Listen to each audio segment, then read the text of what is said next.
ওরে এই না ভুবন ছাড়তে হবে দুদিন আগে পরে দিদি একই সঙ্গে রেখো মোদে একই মাটির ঘরে আমি ওই না ঘরে থাকতে একা পারবো না গো পারবো না। আরে এক জন্মে ভালোবেসে ধরবে না মন ধরবে না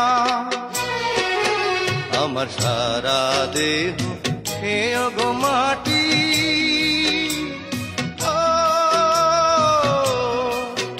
এই চোখ দুটো মাটি খেয়েও না আমি মরে গেলেও তারে দেখার সাথ মিটবে না গো মিটবে না। আরে এক জন্মে ভালোবেসে ধরবে না মন